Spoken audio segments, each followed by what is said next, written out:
Hey guys, and welcome back to another episode of Feed and Focus for Remote Work and Digital Nomads podcast. I'm your host, Angela Shurina, and I'm here to deliver you all the brain tools you can use to look, feel, and do your absolute best. And sometimes people are surprised. You're like, you help people to use their brain better, but how is it going to help me to, let's say, get stronger or lose weight? And I kind of didn't think that much about that while at the beginning of my work as a coach, and I started in health and weight loss and fitness. But now, as I'm learning more and more neuroscience, and there is more and more neuroscience research coming out about how different brain states affect our emotions and our decision making, for me, this question now is like, well, how it is not related to our weight loss or our getting stronger journey. Because in order to get stronger or in order to lose weight, we need to build certain habits to maintain the progress long term and to get that progress in the first place, right? When it comes to weight loss, we need to eat certain foods or not eat certain foods. We might need to move much more. Exercise is good for everything, but for weight loss, it's more about nutrition. If we want to get stronger, we want to start doing certain challenging workouts, right? And each of these smaller and bigger things that we need to do, again, we need to have skills to build habits. We need to build skills to get through challenging times and keep going instead of just going back and forth. And our brain is very kind of lazy. It's always trying to save us from unnecessary effort, to save energy, to save resources, right?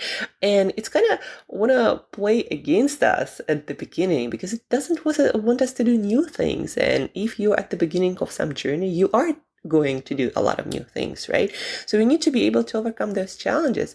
We need to be reframing times when we fail and when everything doesn't go our way, right? We need to build skills to keep our motivation going long term, especially when we don't feel like doing much, right? And we just feeling like staying in bed instead of working out and need a lot of food and watching TV. So these are just some of the skills, and they all brain related.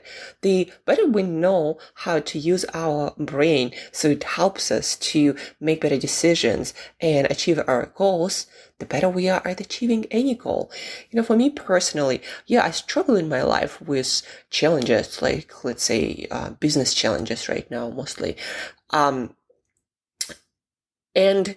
But the struggle doesn't come from within me. And I was talking also about that to my friend when we were doing a trip to Tulum to go to a more beautiful beach. But anyhow, we were talking about that when you know how to use your brain, you struggle in life, but you don't struggle with yourself. And there is a huge difference, guys.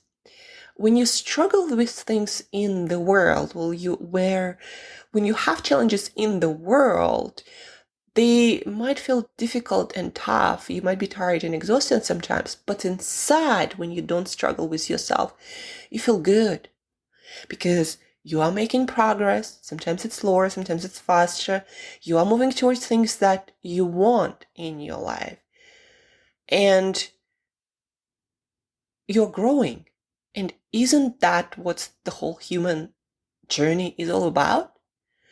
And when you're not struggling with yourself, not having negative self-talk, when you know exactly where you're going, when your priorities, your values, your true desires, right? And you feel like you're aligned with where you're going. When you don't struggle, when you don't self-doubt, when you're truly in the journey, helping yourself to get there, supporting yourself to get there, doing everything in your power to make sure that you have everything you need to continue, but also to keep caring of yourself, right? When you feel that total support for yourself inside, there is no doubt about that you love yourself.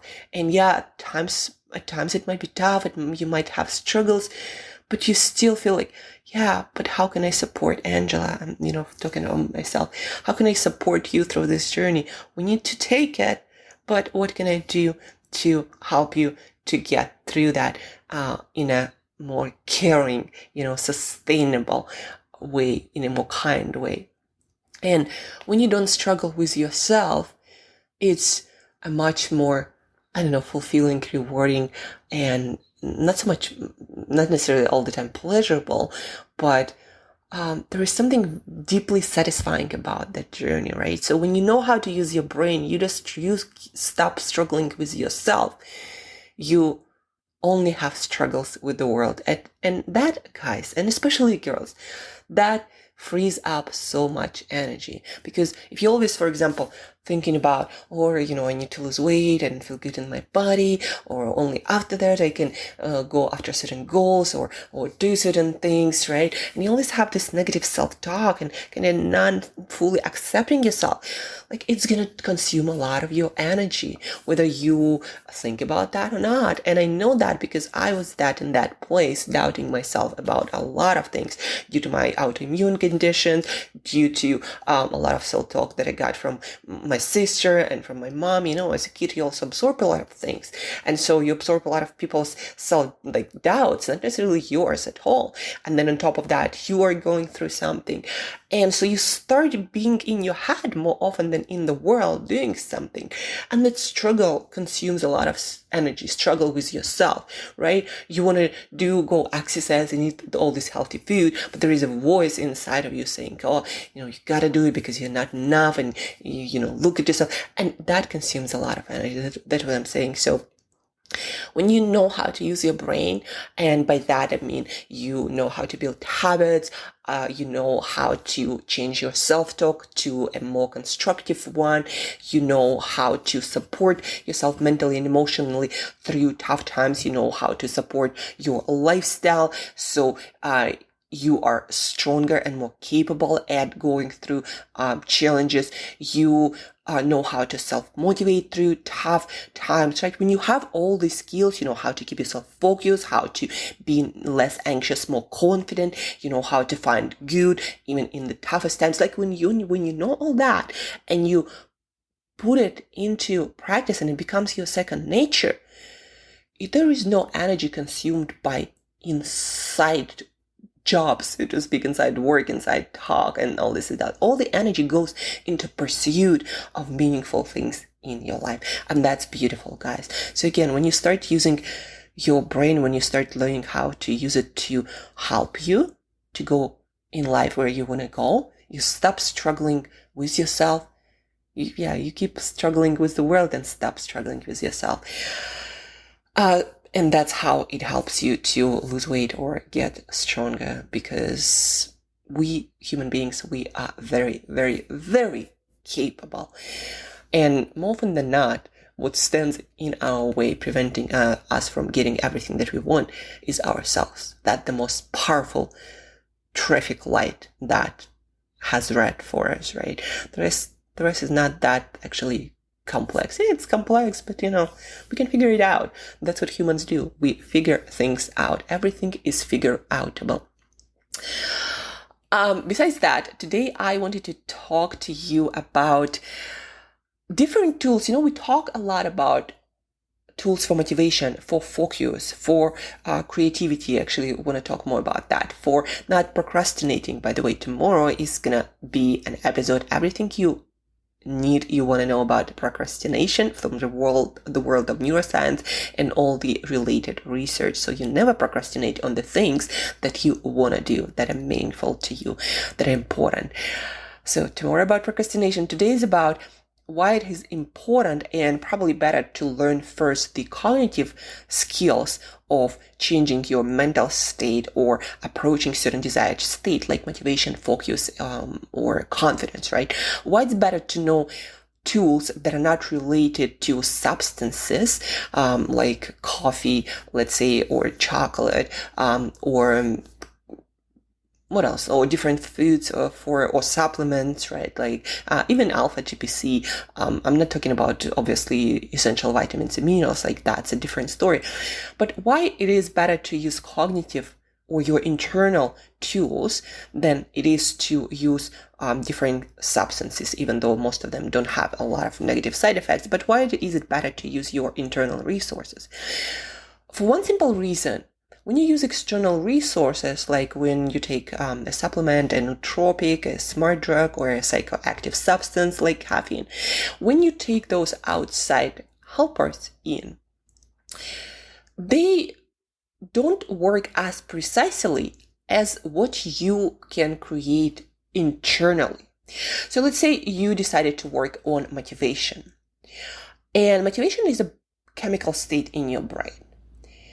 And you can actually create it by appropriate self-talk. Of course, you also, guys, remember always, if you don't have a healthy lifestyle, the one that human beings need to have great brain and body chemistry, like if you don't sleep well, if you don't exercise, if you don't expose yourself to light, everything's going to be screwed up.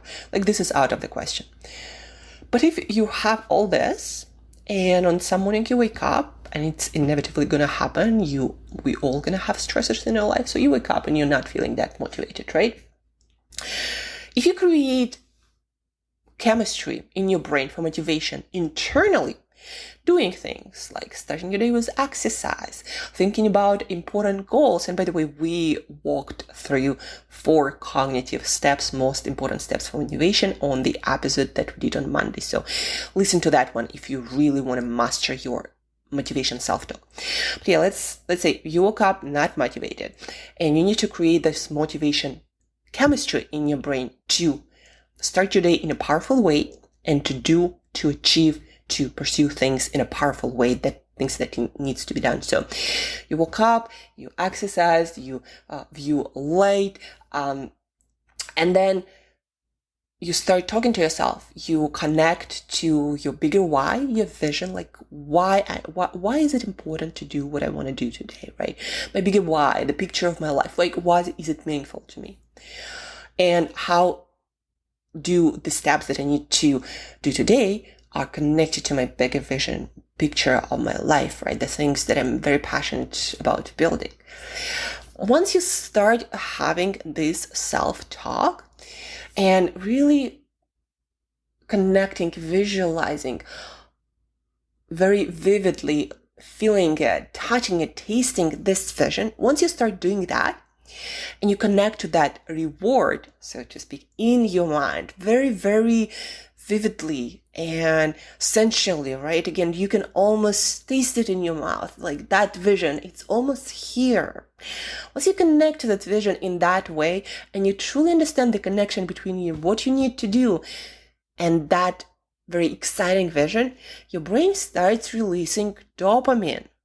And the closer you kind of manage to make this vision come to you, like, yeah, this is, the step that I'm working also right now, because you also, as we talked on Monday, need to break down your bigger goal, like 20-year vision, into smaller goals, because that helps you to release more dopamine. The closer the achievement of any goal, meaningful goal, the more your brain releases dopamine, right? And dopamine is a molecule of motivation.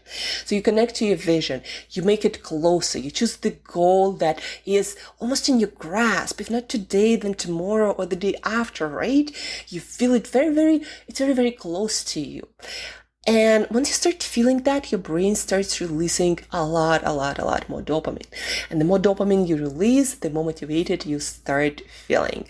And also from dopamine, we make norepinephrine or noradrenaline. That's the molecule that kind of pushes you to the edge a little bit of a stressor, kick in the butt molecule. But it also, one of its major purposes is to release energy for action. And it's made out of dopamine. So those are kind of like very close relatives. So dopamine, noradrenaline, you get this drive, you get this energy.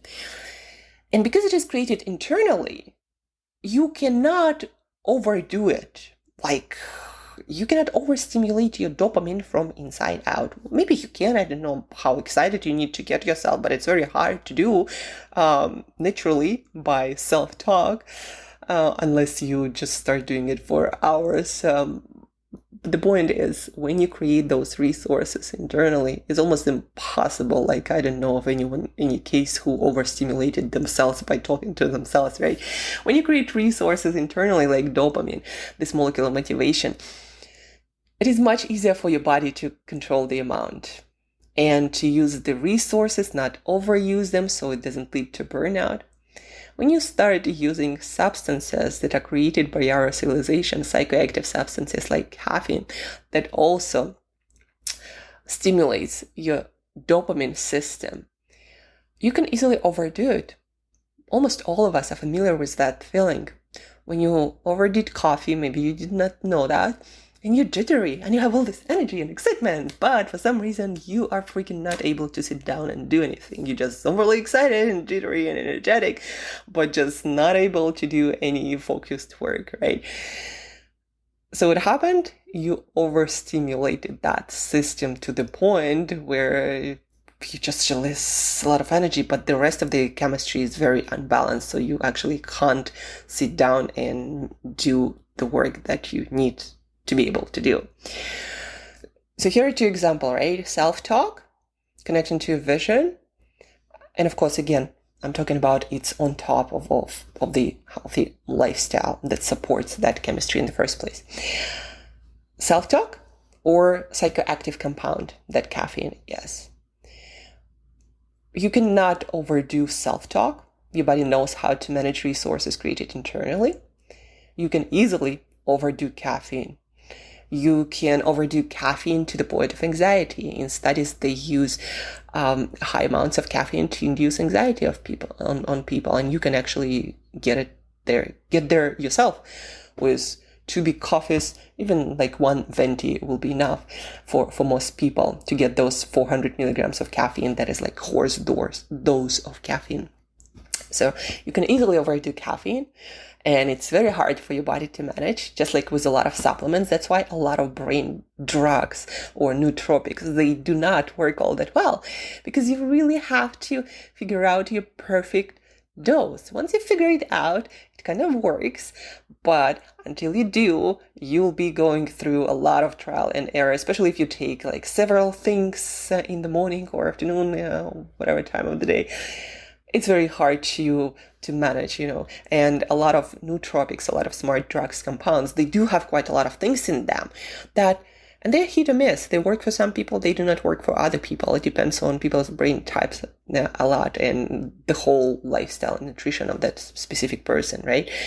So things that we bring into our body outside are just very hard to control for our body, hard to manage. Things that we do inside, and that goes also to the lifestyle, things like cold shower, for example, self-talk, visualizations, all of those things are easy for the body, for the brain to manage. And that's why first, also Andrew Huberman, my favorite neuroscientist out there, he always talks about the same things. Behaviors, protocols, and cognitive behavior protocols or self-talk are also behaviors, also things that we do, right? Even though it's more in the mind. So all of those things, Andrew Huberman says first, and only that, you should think about nutrition and different compounds, etc. And for that specific reason, it's much easier to dose what you do inside and what your body and brain create by themselves. It's much easier to balance into dose and to measure to find your minimum or the most effective dose than when you bring in external compounds. So understand that, and also understand why some smart drugs just don't work for most people, just because too much stuff and it just doesn't work for an individual brain. That's why also Andrew Huberman and myself, we prefer single compounds when it comes to supplements, because at least then you can kind of manage, okay, maybe I'll take half a pill, see how I go. Maybe I take the whole pill. Maybe I take 2 pills. Again, different brains require different kind of like stimulation and dosage. And then you can adjust, okay, this thing works or doesn't work, right? Whereas if you have a nootropic, a smart drug that has like a bunch of stuff in it, and it doesn't work, it's probably not going to work at any amount of dosage, just because of the combination of stuff. Too little of something, too much of something else. And that's it, guys. That's kind of a deeper dive into, and it's a framework that you can use when choosing different tools to improve, let's say, your motivation levels. And we're going to talk more about things like creativity and focus and memory and learning, how you can improve those. But always remember, behaviors and inside job first, and only then food pharmacology, like all kinds of supplements. I don't recommend here medications and any sorts of drugs. I'm not qualified for that. So, but even when you decide to take any supplement, please do consult with your doctor if you have any conditions, or other professional if you have any doubts, right? And always be mindful and maybe do a little bit of Google research, or even better, consult with someone like myself or another professional. I'm not talking about medications. I'm talking about even supplements, right? Just be smart about that. Hope you enjoyed this podcast and you found a lot of useful things, and you found a useful framework to use for all the tools, all the brain tools you can use that you introduced here. Again, behaviors first, your self-talk first, your inside protocols first, and only then things that you bring from outside. Just because, again, it's for your body and your brain, it is easier to control those that you bring from inside, not from outside. Share this episode if you found it useful, if you want to help other people to learn how to use their brains better. Share, screenshot, write review if you are an iPhone user and on Apple, because you need iTunes to leave a review. Screenshot, tag me, ask questions, Angela@brainbreakthroughcoach.com. Sign up for our courses on mybrainmastery.com. We also, retreats are coming, so stay tuned for that announcement. Talking to my retreat partner. The first one is going to be, the first one that we are talking about right now is going to be in Bulgaria, and it's going to be in early spring. We might organize something also here in near Cancun in sunny Mexico, so stay tuned for that. Share this podcast, read us, and have an awesome, motivated day, guys. And remember, you have a lot more tools to control your brain and to change your life that you've ever been taught. So use it.